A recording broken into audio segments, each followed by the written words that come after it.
Do you want to level up the fastest way possible in RavenIdle? Because there are a few key things you need to focus on to stay efficient. In this ultimate RavenIdle guide, I will show you how to level up faster than anyone else and dominate the season 1 leaderboard like a pro. And stick around till the end, there's a battle pass giveaway you definitely don't want to miss. So my name is Nickcoin, let's go! Alright, let's start with the most important part, your character. For me, I'm playing a melee class, a fighter, which is combined with warfare, protection and archer. So basically a powerful bruiser that can deal solid damage, survive tough fights and still deal a lot of AoE damage. For my build, the most important stat is might, because it increases my overall damage. Then comes vitality and dexterity, which makes you tankier and more durable in long fights. So if we take a look at my gear, you can see those stats reflected nicely. Now let's take a closer look at the skills. I'm currently running a strong AoE build, which means I can easily take out 3 enemies at once, super efficient for farming and leveling. Most of my points are currently in warfare because those abilities hit really hard and they don't cost any mana. Next up, I will focus a bit more on protection just to get some extra tankiness for the big AoE pulls. And one thing that a lot of players actually underestimate, infusions. These are essential to make your gear truly powerful. Infusions boost your item stats and can completely change your performance. But you have to make sure your stats actually match your class.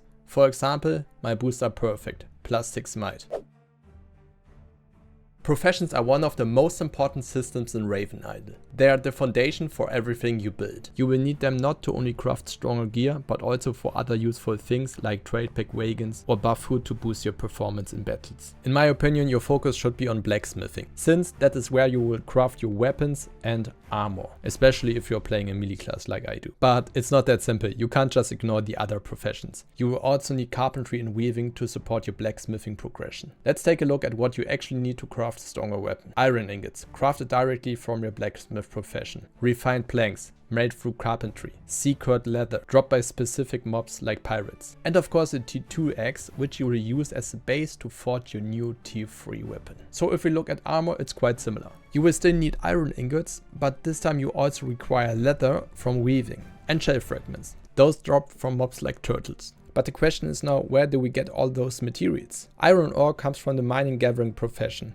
Wood for planks come from wood cutting, and hide for leather can be obtained either from mobs like bears or wolves, or through husbandry, where you raise and butcher animals like pigs. Speaking of that, all this happen on your land, one of the coolest features in RavenIdle. Your land acts as your personal production zone, where you can set up husbandry, wood cutting, or farming. Now personally, I wouldn't recommend focusing on wood cutting too much. It's something you can easily farm idle anyway. Instead, prioritize husbandry for leather and cloth, then focus on farming, because that's where the long-term value is. Farming gives you all the essential ingredients for cooking, and cooking provides powerful combat buffs that can make a huge difference later on. So keep in mind, your land runs completely independent from other idle activities, so it's always producing for you in the background. And hell yeah, upgrading is absolutely worth it, since it increases both the production area and the overall yield. The only downside, it's really expensive, it costs ton of silver. But don't worry, there's a smart way to handle that, and that's exactly what we'll get into next. Tradepacks are the answer for all your money problems. I mean silver problems. You throw together different resources into a trade pack, send it off, and depending on the global demand and the distance it travels, you will earn silver in return. You can send 2 trade packs at once, but if you upgrade your wagon, that number actually jumps up to 3. And at higher tiers you can even send 6 at the same time. That makes things a lot more efficient. Personally, I like to go with crafting basics. Simple resources I always have plenty of or can farm super quickly. But honestly, you can just use whatever you've got too much of laying around. Alright, let's send off all 3 of these trade packs. Choose a profitable route. This one looks really good and nice. 213k silver. That's what I'm talking about. So yeah, if you ever find yourself broken RavenIdle, trade packs are definitely the way to go. And some Raven monks say that hitting the like button also gives you silver. So better hit the like button just to be safe. Thanks.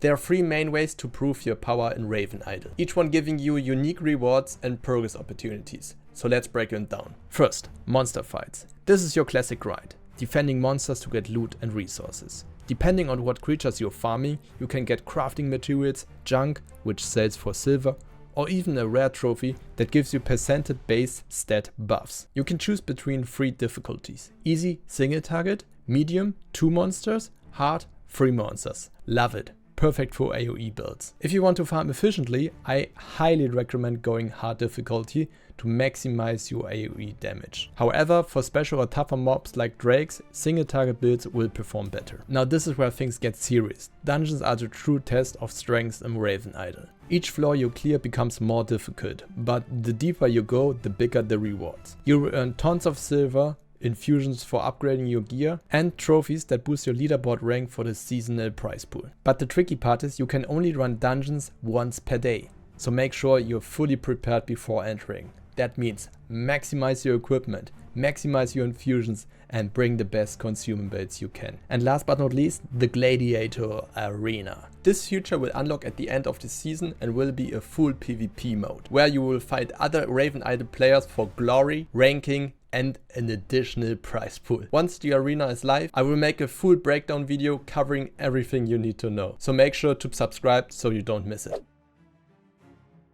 So if you're down to invest a few bucks into your progress, the Munk shop can really speed things up. But let's talk about what's actually worth it. Without a doubt, the best purchase you can make is the $1 welcome bundle. It gives you 50 energy juice, and trust me, this stuff is insane. Each energy juice boosts your efficiency by 100% for 1 hour. That means double the progress, double the resources, double everything. If you're serious about optimizing your idle time, stack these whether you can. Next up, we've got dungeon keys, and actually, yeah, it's a little game changer. Normally you can only do 1 dungeon per day, but with the dungeon key you can increase that to 5 daily runs. So if you're trying to push the leaderboard, this is the item you want to grab. More runs equals better progress for higher floors. And last but not least, there's the effort boost.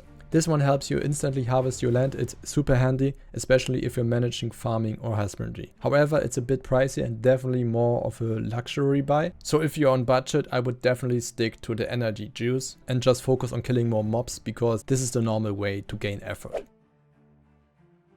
Oh, and before we wrap this up, we can't forget about the massive Season 1 leaderboard. With already over $100,000 in the prize pool and still growing. Every bit of revenue from the community goes straight back into the pool, meaning the more people play, the bigger the rewards get. To secure your spot on the leaderboard, you will need to collect trophies, and you get those by completing achievements across different areas of the game and from your daily dungeon runs, depending on how far you make it. So the higher you climb, the bigger your share of the prize pool. To qualify for the leaderboard, you will need a battle pass, and it's not just for leaderboard access. It also comes with tons of rewards and daily missions to help you progress faster. There's a free pass with solid rewards, and of course a premium pass packed with even juicier loot. But don't worry, if you don't have a battle pass yet, I have good news for you. Everyone who signs up through my referral link and drops their in-game name in the comments will automatically enter the battle pass giveaway. I will check your name in the system and reach out to you if you win, so make sure you don't miss it. And that's it, adventurer. Now you know how to optimize your character, level up your professions, conquer the dungeons, and climb the Season 1 leaderboard in RavenIdle. So if you enjoyed today's video, make sure to like and subscribe for more RavenIdle content. So if you want to optimize your character even further, this video could be interesting for you. Alright, thanks for watching, my name is Nickcoin, enjoy your RavenIdle.